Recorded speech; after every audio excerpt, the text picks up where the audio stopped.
실제로 이 전신 질환의 신호가 될 수도 있다고 합니다. 네. 종아리 통증이 보내는 위험 신호 하나하나 저희가 살펴보도록 할게요. 먼저 첫 번째, 유독 한쪽만 붓는 경우, 이 경우에는 심부정맥의 혈전을 우려가 된다고 하네요, 서 교수님. 네, 맞습니다. 우리 처음에 좀 전에 살펴본 거는 그 피부 표면에 있는 표제 정맥의 문제. 그래서 거기가 우혈이 되면서 피부가 울퉁불퉁했었죠.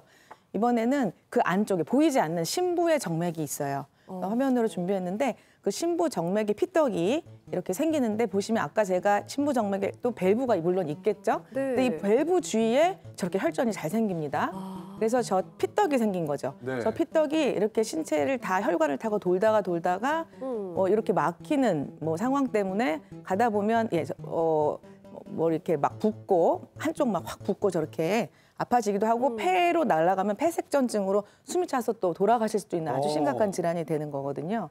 근데 이런 경우가 주로 어떤 때 많이 생기냐면은 어르신들 고관절 골절이 참 무서운데요. 그쵸. 정말 꼼짝을 하면 안 되잖아요. 이럴 때 정말 위험률이 올라가고요.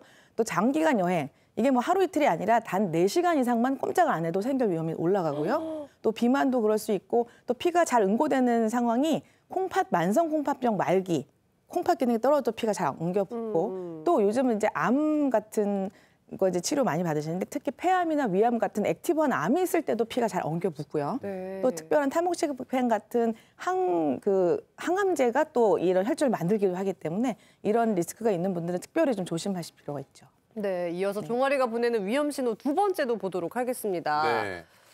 계단 오를 때 다리가 터질 듯 아픈 경우는 다리 혈관에 심한 동맥경화. 아까 한쪽만 붓는 경우에는 정맥의 혈전이 우려된다고 했는데 이번에는 동맥에 문제가 생긴 거네요, 서 교수님. 네, 마치 우리가 협심증을 좀 방치하기 오래 하다 보면 어느 날 갑자기 심근경색이 와서 쓰러지는 분들처럼요.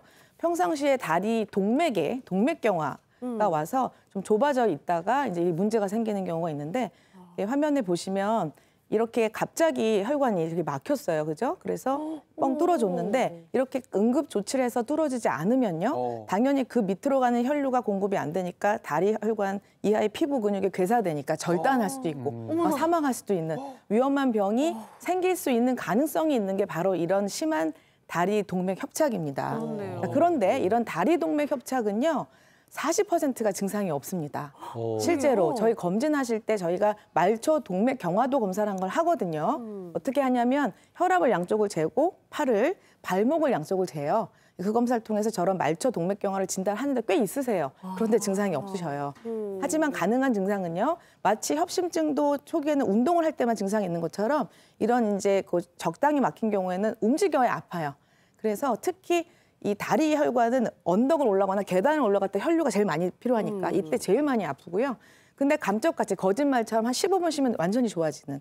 물론 동맥경화다 보니까 쓰리고 만성질환도 있고 흡연자는 또 4배 이상 발병률이 높습니다. 이게 증상이 없는데도 돌연사의 괴사까지 너무 무서워. 할 수 있다는 거 들어보니까 조금이라도 통증이 있으면 이거 쉽게 넘어가면 안 되겠네요. 그러니까요. 사실 동맥경화는요, 우리 몸에 어떤 장소든 차별을 하지 않아요. 우리가 알고 있는 뇌졸중 심근경색이 아니라 이 다리에도 이렇게 동맥경화 생긴다는 사실이고 말씀드린 대로 꽉 막혔을 때 굉장히 위험해지는 건데 자, 우리 TV 보시는 시청자분들 이런 무서운 병이 나한테도 생길 수 있겠죠. 어떤 경우냐 하면 자, 일단 65세 이상이고요. 특히 남성이고요. 그다음에 쓰리고, 고혈압, 당뇨, 고지혈증, 그다음에 흡연자이신데 그런 분은 거의 있다고 보셔야 돼요. 그런데 최근에 막 쥐가 잘 나요. 물론 아까 아까 정맥류 때도 쥐가 났지만은 혈액이 일단 순환이 안 되면 쥐는 나는 거고 그다음에 이 피부의 혈관에 순환이 안 되니까 당뇨가 없는데 상처가 잘 안 나요. 다리나 이 발 쪽에 이런 증상이 있으신 분들은 향후에 저런 아까 무서운 다리 이 동맥이 확 막히는 병도 생길 수 있다는 걸 유념하시고 관리하실 필요가 있습니다. 네, 종아리에 통증이 있으면 그냥 가볍게 넘어가는 경우가 굉장히 많은데요. 앞서 교수님께서 설명한 증상이 있으시다면 병원으로 꼭 찾아가셔서 검사하시면 좋을 것 같습니다. 그럼 또 종아리가 보이는 위험 신호 세 번째도 알아보도록 할게요. 네. 걷거나 내려갈 때 저리고 터질 듯 아픈 경우는 척추관 협착증을 의심해 볼 수 있다고요, 장 교수님. 이거 두 가지가 비슷한데요. 이제 걷다가 다리가 터질 듯이 아픈데 쉬다 보면 나아진다라는 특징을 가지는 게 원인이 두 가지입니다. 하나는 지금 서 교수님 말씀하신 동맥이 조여가지고 생기는 증상이고요. 네. 또 하나는 척추에서 신경이 조여가지고 생기는 증상이에요. 흔히 이제 척추관 협착증이라고 많이 얘기를 하잖아요. 네. 그 증상이 두 가지가 증상이 비슷합니다. 근데 굳이 이제 따지자 보면은 동맥이 막혀서 생기는 경우에는 다리가 좀 시리고 차다라고 느껴지는 경우가 많고요. 에너지가 많이 소모가 되기 때문에 올라갈 때 증상이 심해지는 경우가 있는데 척추관 협착증으로 이렇게 다리가 터질 것 같은 경우는 보통 뭐 허리가 아프다든지 엉치가 아프다든지 이런 증상이 같이 있는 경우가 많고요. 네. 올라갈 때보다는 보통 허리를 신전을 하게 되는 내리막길에서 증상이 생기는 경우가 많습니다. 근데 이거나 저거나 치료를 조기에 받으면은 이제 빨리 이제 더 이상 진행을 막을 수가 있기 때문에 두 가지 비슷한 증상이 있다 그러면 일단 병원에서 진찰을 받아보시는 것이 좋겠습니다. 네. 자, 마지막으로 이런 통증 주의해 주시기 바랍니다. 자, 저리고 자갈밭을 걷는 것 같은 느낌이 들 때 당뇨병성 신경병증을 우려해 볼 수 있군요. 꼭 당뇨뿐 아니라요. 이거 이제 걷다가 보면 자갈밭을 걷는 것 같다, 소미불 위에를 걷는 것 같다, 발바닥 밑에다가 비닐을 하나 놓은 것 같다 이런 분들 꽤 많으신데요. 당뇨가 없어도 나이가 많으신 분들, 70대 이상의 어르신이라 그러면은 이렇게 말초로 내려가는 신경이 상해서 신경병증으로 이런 증상이 오실 수가 있습니다. 심장에서 제일 먼 데부터 신경이 상하기 시작하거든요. 물론 당뇨가 있으면 나이와 관계없이 이런 신경병증이 생겨서 보통 당뇨병성 신경병증으로 인한 증상으로 많이 이야기를 해요. 이런 증상을 그냥 두게 되면은 발바닥만 이런 문제가 생기는 게 아니라 뭐 발목, 무릎 계속 올라옵니다. 그래서 이런 비슷한 증상이 있으면 병원에서 신경 검사를 한번 받아보시고요. 적절하게 약물 치료를 받으셔야지 이게 진행하는 거를 예방하실 수가 있습니다. 네, 그럼 이어서 이번에는요, 종아리가 잘 붓고 또 통증이 있으신 분들에게 도움이 되는 운동 배워보도록 하겠습니다. 김 트레이너님 다시 한번 수고해 주세요. 네, 저도 한번 배우겠습니다. 네. 자, 아무래도 몸에 부종이 많다 그러면은 전신을 활용한 운동이 아무래도 좋겠죠. 오늘은 종아리니까 네네. 종아리를 타겟으로 한 전신 운동 한번 같이 알아보도록 예, 할게요. 네. 자, 가슴에 손을 옆에 두시고요. 가슴에 옆에 두고. 자, 제자리에서 앉았다가 네.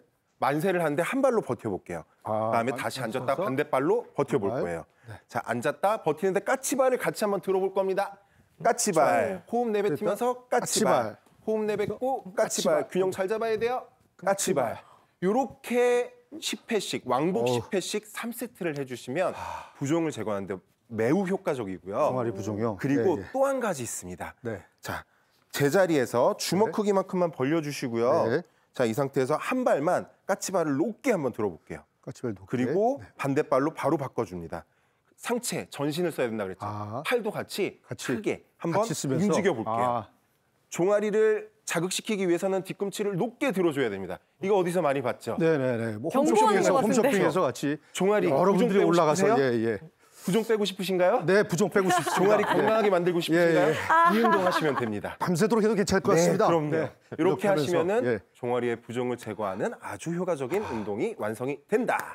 그럼 선생님 저 얼굴 부종도 좀 빠지나요? 계속 그럼요. 하면? 전신을 했기 때문에 전신을 활용하는 운동이었기 때문에 예. 부종을 제거하는 데 효과적입니다. 알겠습니다. 계속 네. 집에 가서 열심히 연습하겠습니다. 이렇게. 네, 알겠습니다. 잘 배워봤습니다.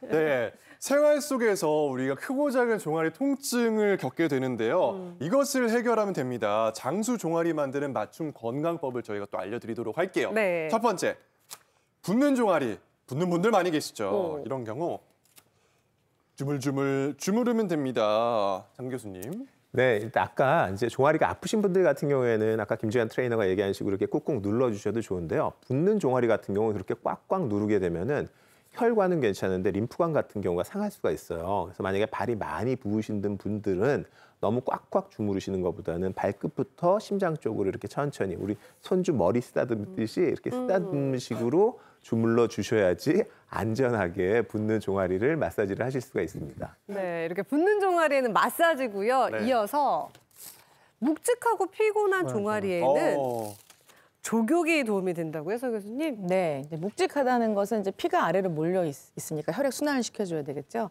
그래서 통증이 없고 단순한 피로감이라면요, 따뜻한 물에 30분 정도의 조격을 하는데 이때 통증이 있다 하면 이게 염증 물질을 오히려 제거하는 데는 이 찬물이 좋습니다. 그래서 겨울이긴 한데요, 이 조격물에다 얼음을 넣거나 아니면 차가운 마사지볼로 마사지 해주실 것을 추천드립니다. 네. 자, 이렇게 묵직하고 피곤한 종아리를 노곤노곤하고 야들야들하게 만드는 운동법과 조격법을 저희가 배워보도록 하겠습니다. 화면으로 만나보시죠. 종아리 부종과 통증으로 고민하시는 분들 모두 주목하세요. 튼튼한 종아리 만드는 관리법 공개합니다. 잠들기 전 발목 아래 베개를 받쳐서 종아리를 심장보다 높게 올려주면 종아리 통증 완화에 효과적입니다. 종아리 마사지법 알아볼까요? 한쪽 다리를 반대쪽 다리 위에 올려 종아리를 아래에서 위로 문질러줍니다. 특히 종아리 근육이 뭉쳐있을 땐 다리를 꼭 잡고 반대쪽 무릎에 대고 지그시 눌러주세요.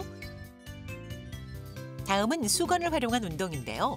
수건을 바닥에 두고 양발 끝으로 걸레질을 하듯 밀어주세요. 이때 발 뒤꿈치를 들어주는 것이 핵심입니다.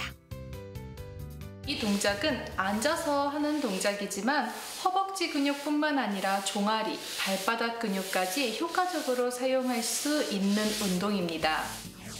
작은 공을 이용해 마사지를 할 수도 있는데요. 공으로 종아리뼈와 근육 사이를 지그시 눌러주세요. 공이 없으면 팔꿈치를 활용해도 좋습니다. 조격과 스트레칭을 동시에 할 수 있는데요. 따뜻한 물을 복사뼈보다 높이 채워주세요. 양손을 앞뒤로 흔들어주고 물속에서는 두 발의 뒤꿈치를 걷듯이 교차로 들어줍니다. 양손 끝을 가볍게 박수쳐주고 박자에 맞춰 발 뒤꿈치끼리 부딪혀주면 되는데요. 조격 중 이렇게 손끝, 발끝을 함께 움직이면 손끝과 발끝에 연결되어 있는 말초혈관의 혈액순환을 도울 뿐 아니라 종아리를 탄탄하게 만들어 심장 건강까지 지킬 수 있습니다. 조격 후에는 향긋한 모과로 차를 끓여 드셔보세요. 모과에는 근육과 관절의 뭉친 기운을 풀어주는 성질이 있어 저림 증상을 완화하는 데 도움이 됩니다. 생활 속 다양한 관리법으로 건강한 종아리 챙겨보세요.